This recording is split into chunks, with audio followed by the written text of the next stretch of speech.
Assalamualaikum warahmatullahi wabarakatuh. Nama saya Evan Farid Prasasena. Saya dari Prodi D4 Teknologi Rekayasa Otomotif dengan NIM 230931607795 dari offering A. Di sini saya akan mempresentasikan analisis terhadap siklus Brighton pada turbojet mata kuliah termodinamika teknik yang diampu oleh Bapak dosen Andika Bagus Nurrahma Putra, SPD MPD. Yang pertama, deskripsi teknis siklus Brighton. Siklus Brighton merupakan siklus yang biasa diterapkan pada mesin pembakaran. Siklus Brighton merupakan salah satu siklus termodinamika dengan fluida kerjanya adalah gas panas. Biasanya berupa siklus terbuka, udara masuk ke dalam kompresor, di mana kompresor, temperatur dan tekanan udara meningkat. Udara ini selanjutnya masuk ke dalam ruang pembakaran, di mana bahan bakar dibakar pada tekanan tetap. Udara bersuhu tinggi yang keluar dari ruang pembakaran masuk ke dalam turbin, di mana mereka terekspansi menjadi tekanan atmosfer dan menghasilkan kerja.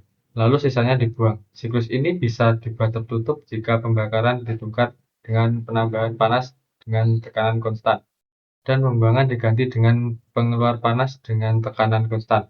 Siklus ini diterapkan pada pembangkit listrik, mesin pesawat, dan kapal. Rumus efisiensi siklus ini menggunakan perbandingan panas yang masuk dan keluar. Siklus ini dinamakan sesuai dengan insinyur Amerika, yaitu George Brighton yang mengembangkannya pada akhir abad ke-19. Siklus ideal yang digunakan untuk memodelkan turbin gas adalah siklus Brighton. Siklus ini memanfaatkan kompresi dan ekspansi isentropik. Siklus utama pada Brighton adalah kompresor, combustion, dan turbin dengan diagram PP, di mana 1-2, yakni kompresi isentropik pada kompresor.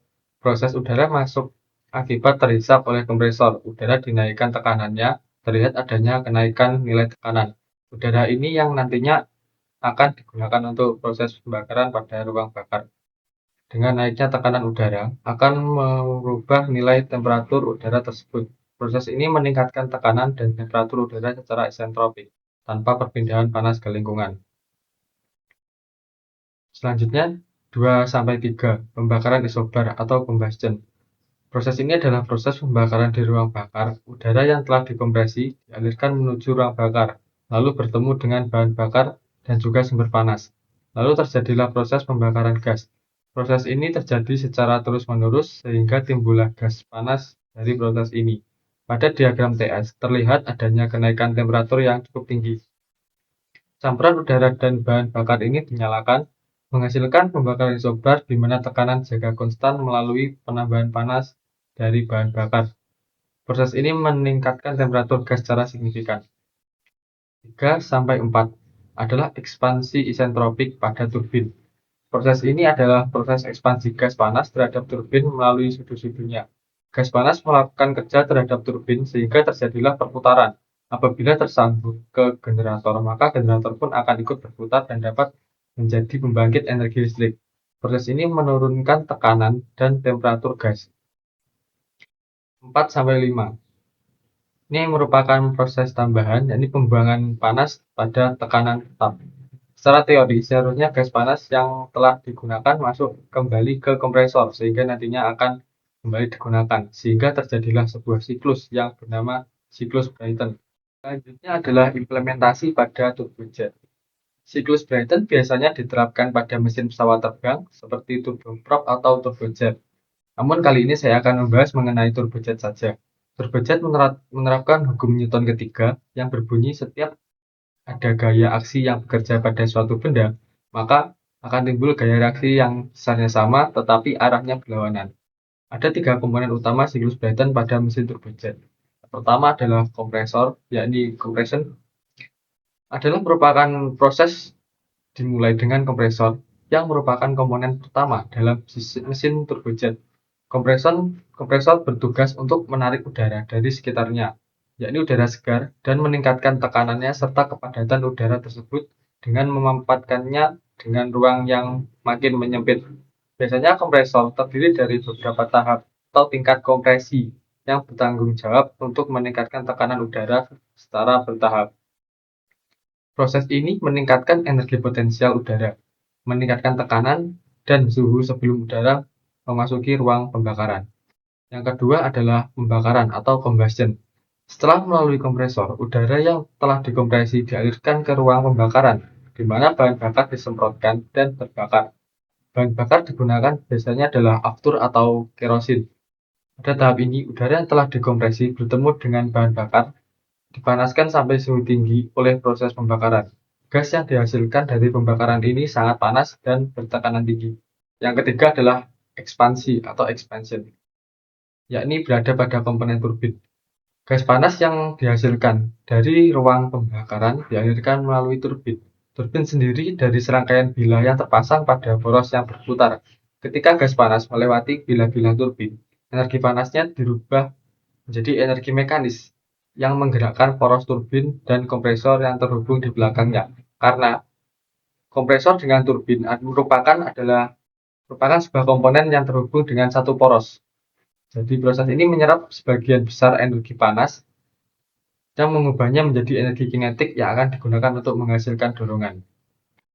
Yang keempat adalah pembuangan, yakni exhaust. Setelah melewati turbin, gas yang kehilangan sebagian besar energinya dikeluarkan dari mesin melalui nozzle pembuangan. Pada titik ini, gas memiliki kecepatan yang tinggi dan menghasilkan gaya dorong reaktif sesuai dengan hukum aksi dan reaksi Newton. Gaya dorong ini memungkinkan pesawat untuk bergerak ke depan. Proses-proses ini berulang secara terus-menerus saat mesin turbojet beroperasi. Selanjutnya adalah analisis bagaimana siklus Brayton mempengaruhi efisiensi termal dan output tenaga mesin. Pertama adalah efisiensi termal. Efisiensi termal merupakan ukuran seberapa baik mesin mengubah panas menjadi energi kerja atau dorongan. Dalam siklus Brayton, efisiensi termal mesin turbojet sangat dipengaruhi oleh rasio tekanan kompresi, compression ratio, dan rasio suhu pembakaran, combustion temperature ratio. Yang pertama adalah compression ratio. Semakin tinggi rasio tekanan kompresi, semakin tinggi efisiensi termalnya. Kompresi bertanggung jawab untuk meningkatkan tekanan udara sebelum memasukinya ke ruang pembakaran. Dengan meningkatkan tekanan, suhu yang diperlukan untuk mencapai energi pembakaran tertentu juga meningkat, menghasilkan siklus termal yang lebih efisien. Yang kedua adalah combustion temperature ratio. Tingkat suhu pembakaran juga mempengaruhi efisiensi termal. Semakin tinggi suhu pembakaran, maka semakin efisiensi mesin dalam mengubah panas menjadi energi kerja. Namun, ada batasan suhu maksimum yang dapat dicapai sebelum terjadi kerusakan pada komponen mesin karena suhu yang terlalu tinggi. Terus adalah output tenaga. Output tenaga mesin turbojet tergantung pada beberapa faktor termasuk tekanan pembakaran, laju aliran massa udara, dan bahan bakar. Dengan kecepatan gas keluar, siklus Brayton mempengaruhi output tenaga mesin turbojet melalui proses kompresi, pembakaran, ekspansi, dan pembuangan. Yang pertama kita bahas adalah kompresi. Semakin tinggi tekanan udara yang dikompresi, semakin banyak udara yang masuk ke ruang pembakaran, yang pada gilirannya meningkatkan jumlah bahan bakar yang bisa dibakar dan energi yang dihasilkan oleh pembakaran tersebut. Selanjutnya adalah pembakaran.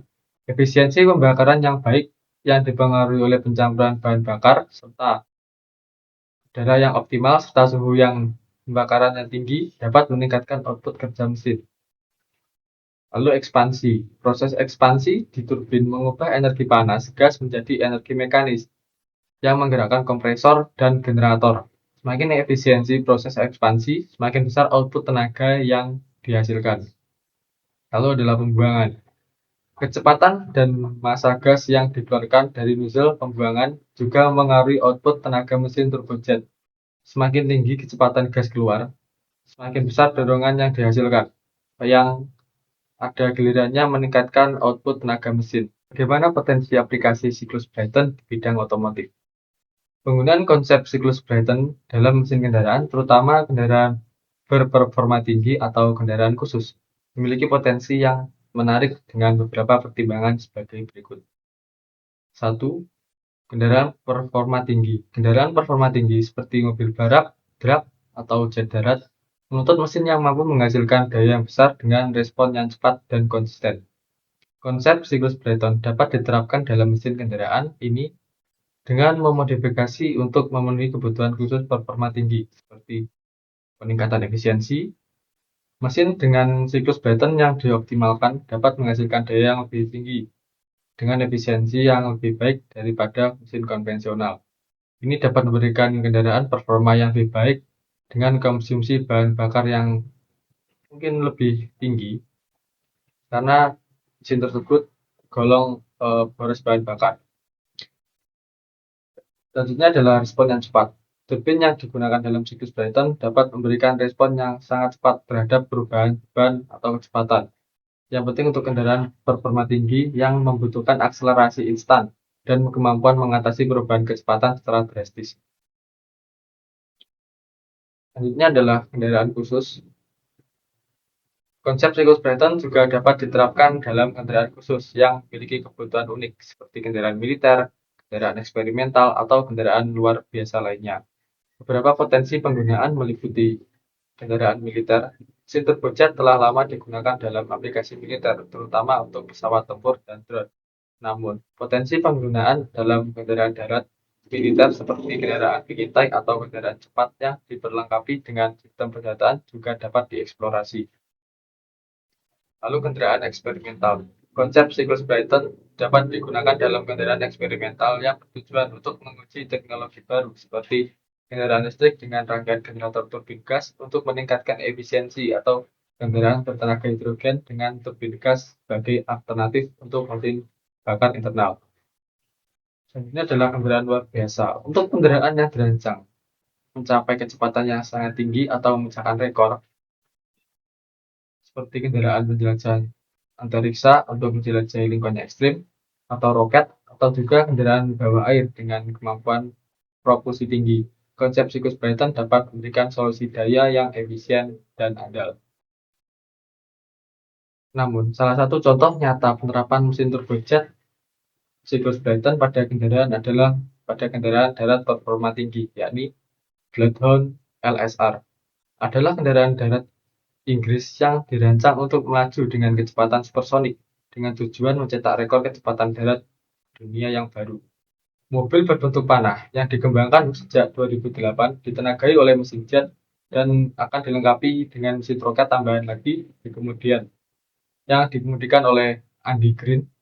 Tujuan awalnya adalah untuk melampaui rekor kecepatan saat itu, yakni 763 mil per hour atau sekitar 1.228 km per jam. Namun, pada tes yang dilakukan pada November 2019 di Gurun Kalahari, Afrika Selatan, mampu mencapai kecepatan hingga 1.000 mil per jam atau 1.609 km per jam. Lalu, adapun tantangan atau keuntungan dari penerapan siklus Brayton pada kendaraan adalah seperti yang pertama adalah tantangan. Biaya yang tinggi. Pengembangan dan produksi mesin turbojet atau turbin gas untuk kendaraan bisa sangat mahal. Komponen mesin tersebut memerlukan teknologi dan material yang canggih, sehingga biaya produksinya jauh lebih tinggi daripada mesin konvensional. Selanjutnya adalah pemeliharaan yang rumit. Mesin turbojet memiliki sistem yang kompleks dan memerlukan pemeliharaan yang cermat. Perawatan yang diperbaikan bisa menjadi tantangan terutama jika tidak ada infrastruktur atau keahlian yang memadai. Lalu ada pembakaran bahan bakar. Mesin turbojet cenderung mengkonsumsi bahan bakar yang lebih banyak daripada mesin konvensional. Lalu ada keterbatasan penerapan. Penggunaan mesin turbin gas mungkin tidak cocok untuk semua jenis kendaraan, misalnya untuk kendaraan konsumsi massal dengan kecepatan yang rendah. Ini ada keuntungan. Daya yang tinggi. Mesin turbojet dapat menghasilkan daya yang tinggi dalam ukuran yang relatif kecil. Ini cocok untuk kendaraan performa tinggi yang membutuhkan daya yang besar dan bobotnya ringan. Dua adalah respon cepat. Turbin gas memiliki respon yang sangat cepat terhadap perubahan beban atau kecepatan. Ini menjadikan pilihan yang baik untuk kendaraan yang membutuhkan akselerasi instan atau kemampuan mengatasi perubahan kecepatan secara drastis seperti kendaraan balap atau kendaraan drag. Ketiga adalah efisiensi tinggi pada kecepatan tinggi. Mesin turbojet cenderung lebih efisien pada kecepatan tinggi daripada mesin konvensional. Oleh karena itu, mereka cocok untuk kendaraan yang beroperasi pada kecepatan tinggi, seperti pesawat jet atau kendaraan darat performa tinggi. Keempat adalah fleksibilitas desain. Mesin turbojet dapat dirancang ulang dan disesuaikan dengan berbagai kebutuhan dan aplikasi. Ini memberikan fleksibilitas dalam desain kendaraan dan integrasi dengan sistem lainnya. Sekian presentasi hasil analisis yang dapat saya sampaikan. Bila ada kurang lebihnya, saya mohon maaf. Assalamualaikum warahmatullahi wabarakatuh.